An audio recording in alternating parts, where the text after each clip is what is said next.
Assalamualaikum warahmatullahi wabarakatuh. Perkenalkan, nama saya Dian Purnamasari. Saya berasal dari kelompok 5 Teknologi Informasi. Pada kesempatan kali ini, kelompok kami akan membawakan 4 materi. Yang pertama adalah fokus pada grafik, yang kedua adalah media yang dinamis, yang ketiga adalah multimedia interaktif, dan yang keempat adalah data yang dipadatkan. Materi pertama saya akan menjelaskan tentang fokus pada komputer grafik. Mengapa penting mempelajari komputer grafik? Karena komputer grafik membuat kita bisa berkomunikasi lewat gambar, diagram, bagan, dan sebagainya. Sebelum mempelajari tentang komputer grafik, sebaiknya kita mengenal tentang sejarah algoritma, karena algoritma merupakan salah satu materi dalam komputer grafik. Sebelum membahas mengenal algoritma pembentukan garis, sebaiknya kita membahas terlebih dahulu sejarah algoritma. Algoritma adalah jantung ilmu komputer atau informatika. Banyak cabang dari ilmu komputer yang dalam terminologi algoritma, misalnya algoritma perutian atau routing, pesan di dalam jaringan komputer. Algoritma Beresnaham untuk menggambarkan garis lurus bidang grafika komputer.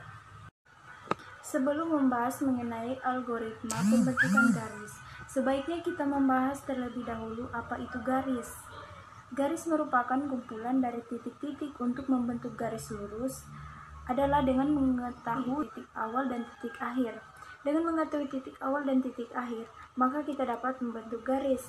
Seperti yang kita ketahui, bahwa persamaan garis lurus dinyatakan dalam rumus Y sama dengan MX ditambah C, di mana M adalah gradien yang didapatkan dari hasil pembagian delta Y dan delta X, dan C adalah konstanta. Berangkat dari sini, kita coba mulai untuk membahas algoritma apa saja yang digunakan dalam pembuatan garis lurus. Untuk menggambarkan proses pembuatan garis dari titik awal ke titik akhir ada berbagai algoritma. Algoritma yang umum adalah DDA dan Beresnaham. Perhitungan dx maupun dy garis dibuat dengan menentukan dua endpoint, yakni titik awal dan titik akhir. Setiap koordinat titik yang membentuk garis diperoleh dari perhitungan, kemudian dijadikan nilai integer.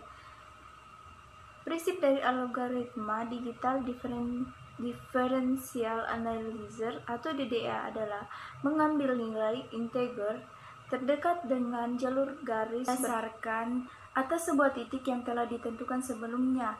Titik awal garis yaitu langkah-langkah untuk membentuk garis menurut algoritma DDA yang bisa dilihat dalam gambar di bawah ini. Nah, itulah beberapa langkah dalam membentuk garis menurut algoritma DDA. Adapun garisnya dapat dilihat di gambar di bawah ini. Algoritma DDA ini merupakan salah satu algoritma menggambar cukup sederhana. Bentuk garisnya pun ada yang berbentuk mendatar, ada yang berbentuk tegak, dan ada yang miring 40 derajat.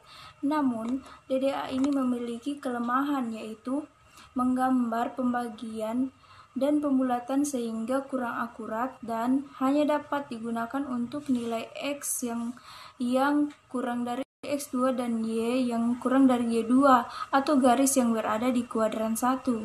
Selanjutnya, deskripsi algoritma garis Beresnaham akan dijelaskan oleh teman saya. Assalamualaikum warahmatullahi wabarakatuh. Perkenalkan, nama saya adalah Lodi Muhammad Jabaruddin dengan NIM F1D1-232. Saya dari perwakilan kelompok 5 Teknologi Informasi. Kali ini saya akan menjelaskan sebuah materi tentang deskripsi algoritma garis Beresnaham. Untuk lebih jelasnya, silakan kita melihat materi yang akan saya paparkan ke depannya. Sekian. Tujuan algoritma.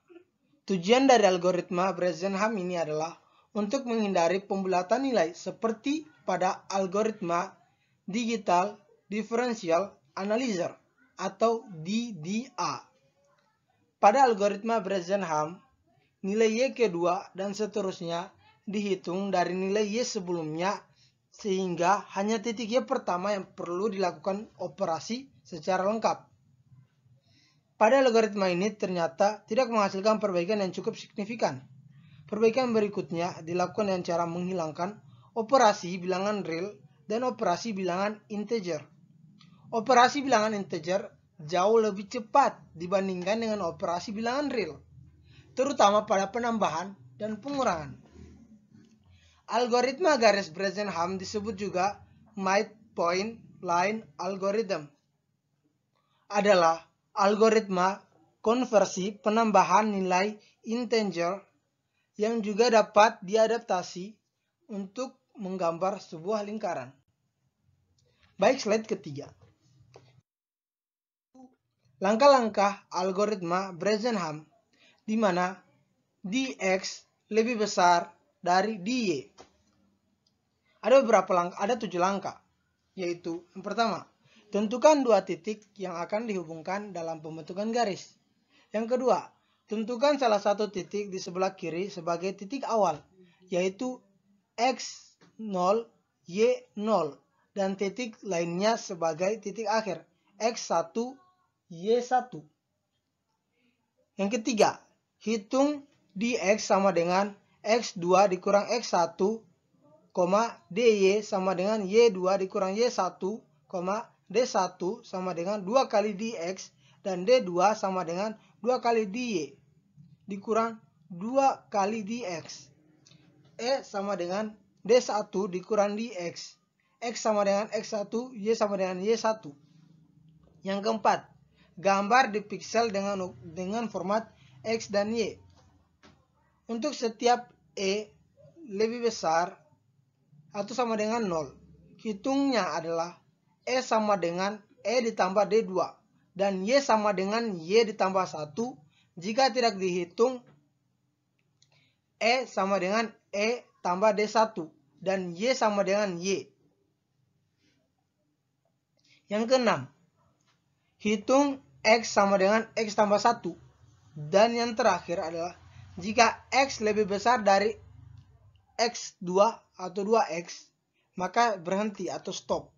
Jika tidak, kembali ke langkah keempat. Oke, selanjutnya. Langkah-langkah algoritma Bresenham. dx lebih kecil daripada dy. Yang pertama, tentukan 2 titik yang akan dihubungkan dalam pembentukan garis. Yang kedua, tentukan salah satu titik di sebelah kiri sebagai titik awal, yaitu x0, y0, dan titik lainnya sebagai titik akhir, x1, y1. Yang ketiga, hitung dx sama dengan 2x dikurang 1x atau x2 dikurang x1, dy sama dengan y2 dikurang y1, d1 sama dengan 2 kali dy, dan d2 sama dengan 2 kali dy dikurang 2 kali dx. E sama dengan d1 dikurang dy, x sama dengan x1, y sama dengan y1. Yang keempat adalah buatlah gambarnya di piksel. D dengan format x, y. Yang kelima adalah untuk setiap e lebih besar atau sama dengan 0, hitung e sama dengan e ditambah d2. X dan x sama dengan x tambah 1. Jika tidak dihitung, e sama dengan e tambah d1 dan x sama dengan x. Hitung y sama dengan y tambah 1. Jika y lebih besar atau sama dengan y2, maka stop. Jika tidak, kembali lagi ke langkah keempat. Source kodenya. Source kode ini seperti kita lihat pada gambar. Silakan perhatikan dengan baik. Algoritma Bresenham untuk dx sama lebih besar dari dy. Seperti langkah-langkah pembuatan itu, nanti kita akan menemukan gambar seperti pada slide yang saya tampilkan ini, dimana kita bisa memperhatikannya dengan baik. Setelah ini kita akan melihat hasil dari algoritma Bresenham untuk dx lebih besar dengan dy. Dx sama dengan x2 dikurang x1, dan dy sama dengan y2 dikurang y1. Saya kira kita hanya perlu memperhatikan gambar pada slide ini tanpa perlu menjelaskan lebih rinci lagi karena pada langkah-langkah telah dijelaskan bagaimana cara pembuatannya. Baik, untuk slide selanjutnya, maka mari kita menuju ke slide selanjutnya. Hasilnya, yang pertama, implementasi algoritma digital differential analyzer menggunakan Visual Studio 2015 source code. Seperti kita lihat pada program berikut ini, ada namanya include, lebih kecil, GL, garing, froglet, titik H. Ini semua adalah program-program yang dapat kita hasilkan dengan menggunakan algoritma digital differential analyzer. Untuk yang hasilnya yang kedua, yaitu kita akan memasukkan X sama dengan 15, Y sama dengan 15, X sama dengan 100, Y sama dengan 300, selesai. Mungkin kita bisa memperhatikan hasilnya dengan baik. Selanjutnya, implementasi algoritma Bresenham menggunakan Java. Yang pertama, membuat kelas implementasi. Yang kedua, mengimpor.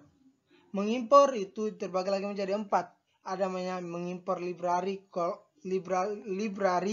color untuk tiap pixel, import graphics untuk menampilkan gambar pixelnya, import GFrame untuk membuat kotakan, begitu juga dengan gpanel.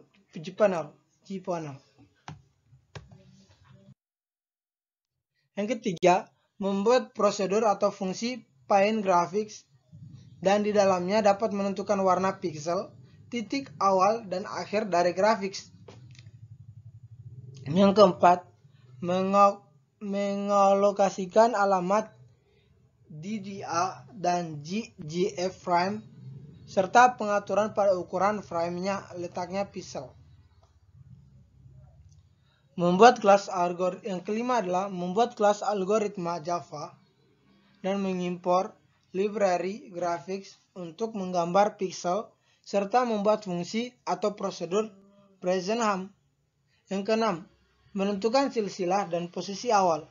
Yang ketujuh, menentukan titik selesainya dan menentukan titik awal dimulainya perhitungan. Yang kedelapan, perulangan untuk X lebih kecil titik akhir, menentukan posisi dan koordinat pada X. Yang kesembilan adalah hasil atau mungkin itu saja materi dari saya. Sekian dan terima kasih. Baiklah, saya akan membacakan materi saya yang berjudul media yang dinamis. Pengertian media sendiri yaitu media berasal dari bahasa Latin medius yang secara harfiah berarti tengah, perantara atau pengantar. Dalam bahasa Arab, media adalah perantara atau pengantar pesan dari pengirim pesan kepada penerima pesan. Media menurut pengertian KBBI adalah alat, sarana komunikasi, penghubung, atau yang terletak di antara dua pihak. Jika ditinjau dari segi perkembangan teknologi, media dibagi ke dalam dua kategori luas, yaitu pertama, media tradisional yang terdiri dari visual diam yang tidak diproyeksikan, kedua, visual yang tidak diproyeksikan, ketiga, audio, 4, penyajian multimedia, 5, visual dinamis yang diproyeksikan, 6, cetak, 7, permainan, 8, realita. Kemudian, poin kedua yaitu media teknologi mutakhir yang terdiri dari media berbasis komunikasi dan media berbasis mikroprosesor. Jadi, dapat disimpulkan, media berarti segala sesuatu berupa alat yang dijadikan sarana untuk membantu atau menghubungkan antara dua pihak atau lebih sehingga terjadi interaksi di antara pihak-pihak tersebut. Kemudian selanjutnya, media dapat digunakan dalam proses belajar dan pembelajaran media pembelajaran, dan evaluasi pendidikan. Sekian dari saya. Untuk lebih Bismillahirrahmanirrahim. Assalamualaikum warahmatullahi wabarakatuh. Perkenalkan, nama saya Laude Ramadan Arifin dengan NIM F1D1200064. Perwakilan dari kelompok 5 mata kuliah Teknologi Informasi. Baik, pada kesempatan ini saya akan menjelaskan materi tentang media yang interaktif. Baik, langsung saja ke materi. Baik, langsung saja ke pengertian multimedia yang interaktif. Multimedia merupakan perpaduan antara berbagai media yang berupa teks, gambar, grafik, sound, animasi, video, interaksi, dan lain-lain yang telah dikemas menjadi file digital. Sedangkan pengertian interaktif adalah komunikasi dua arah atau lebih komponen komunikasi. Jadi, multimedia interaktif dapat didefinisikan sebagai suatu tampilan multimedia yang dirancang oleh desainer agar tampilannya memenuhi fungsi menginformasikan pesan dan memiliki interaktivitas. Kemudian, manfaat multimedia interaktif. Manfaat multimedia interaktif yang pertama adalah pada bidang ekonomi atau bisnis. Penyajian multimedia secara visual dapat membantu menjelaskan bidang ekonomi atau bisnis yang ditawarkan, seperti tentang profil, produk, jasa, maupun hal lain mengenai perusahaan. Multimedia interaktif sangat diperlukan agar penyajian bisnis dapat lebih terperinci dan akurat. Kemudian manfaat multimedia interaktif selanjutnya adalah pada bidang informasi dan komunikasi. Penyajian informasi dapat dikomunikasikan menggunakan alat bantu seperti hard copy, CD, atau DVD, atau komputer. Pembuatan dan penyajian informasi dengan komputer berbasis multimedia dilengkapi dengan kemampuan menyajikan animasi, suara, dan interaktif link, sehingga lebih komunikatif. Kemudian, manfaat selanjutnya adalah pada bidang iklan. Iklan digunakan untuk menawarkan produk kepada konsumen. Iklan bisa berbentuk teks atau audio yang dilengkapi video dan dapat dilengkapi dengan animasi seperti gambar kartun 2 dimensi dan 3 dimensi dengan perangkat lunak yang tersedia. Kemudian, manfaat selanjutnya adalah pada bidang pendidikan. Dalam bidang pendidikan, penyampaian bahan ajar secara interaktif lebih efektif dan dapat mempermudah pembelajaran karena didukung oleh berbagai aspek seperti suara atau audio, video, animasi, teks, dan grafik, sehingga peserta didik dapat langsung melihat dan mendengar tentang hal-hal yang dipelajarinya. Kemudian, manfaat selanjutnya adalah pada bidang hiburan.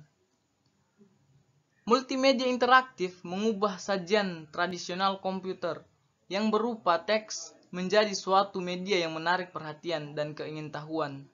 Penerimaan informasi menjadi lebih baik jika disusun secara baik, sehingga multimedia bisa menjadi sangat menghibur. Kemudian selanjutnya adalah komponen penyusun multimedia interaktif. Komponen yang pertama adalah teks. Teks adalah suatu kombinasi huruf yang membentuk satu kata atau kalimat yang menjelaskan suatu maksud atau materi pembelajaran yang dapat dipahami oleh orang yang membacanya. Kemudian komponen yang kedua adalah grafik. Grafik merupakan komponen dalam multimedia. Grafik merupakan sarana yang tepat untuk menyajikan informasi, apalagi pengguna sangat berorientasi pada gambar yang berbentuk visual. Kemudian komponen selanjutnya adalah grafik. Grafik merupakan penyampaian informasi dalam bentuk visual yang dikembangkan dengan menggunakan perangkat lunak. Dengan adanya gambar, multimedia dapat disajikan menjadi lebih menarik dan efektif. Kemudian komponen selanjutnya adalah video. Video pada dasarnya adalah alat atau media yang dapat menunjukkan simulasi benda nyata. Video juga sebagai sarana untuk menyampaikan informasi yang menarik, langsung dan efektif. Kemudian komponen selanjutnya adalah animasi. Animasi adalah suatu tampilan yang menggabungkan antara media teks, grafik, dan suara dalam suatu aktivitas pergerakan. Dalam multimedia interaktif, animasi digunakan untuk menjelaskan dan mensimulasikan sesuatu yang sulit dilakukan dengan video. Kemudian komponen selanjutnya adalah audio. Audio didefinisikan sebagai macam-macam bunyi dalam bentuk digital seperti suara, musik, narasi, dan sebagainya yang bisa didengar. Penggunaan audio dalam multimedia interaktif dapat berupa narasi, lagu, dan sound effect. Kemudian komponen yang terakhir adalah interaktivitas. Elemen ini sangat penting dalam multimedia interaktif. Elemen lain seperti teks, suara, video, dan foto dapat disampaikan di media lain seperti TV dan VCD player. Tetapi, elemen interaktif hanya dapat ditampilkan di komputer. Elemen ini sangat memanfaatkan kemampuan komputer sepenuhnya. Assalamualaikum warahmatullahi wabarakatuh. Perkenalkan, nama saya Rini Puspita Sunardi, NIM F1D1 20002, Fakultas Matematika dan Ilmu Pengetahuan Alam, Program Studi Biologi. Saya akan membawakan materi berjudul Data yang dipadatkan. Data yang dipadatkan. Dalam ilmu komputer, pemampatan data atau kompresi data adalah sebuah cara untuk memadatkan data, sehingga hanya memerlukan ruangan penyimpanan lebih kecil, sehingga lebih efisien dalam menyimpannya, atau mempersingkat waktu pertukaran data tersebut.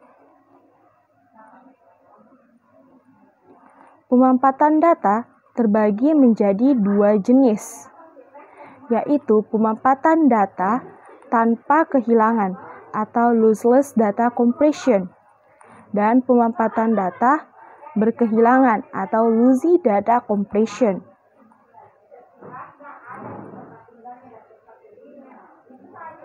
Yang pertama, pemampatan data tanpa kehilangan.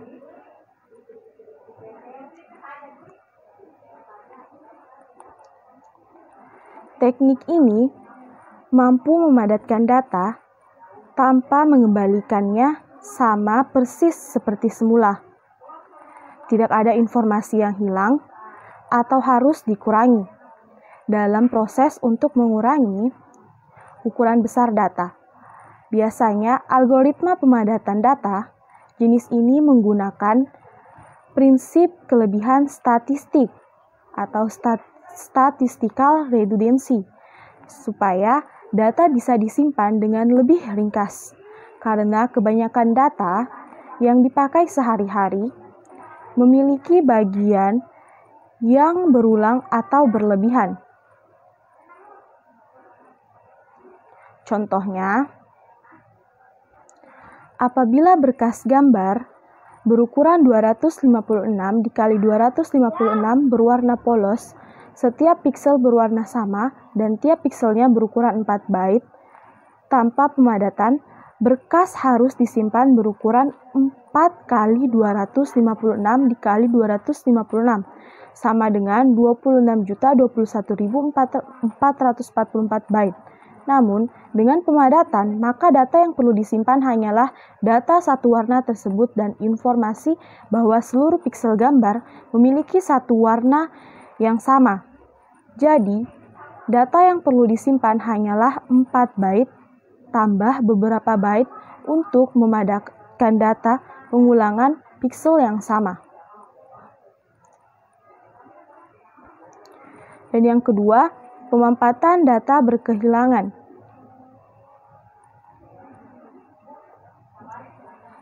Dengan teknik ini, kehilangan data yang kecil masih dapat diterima.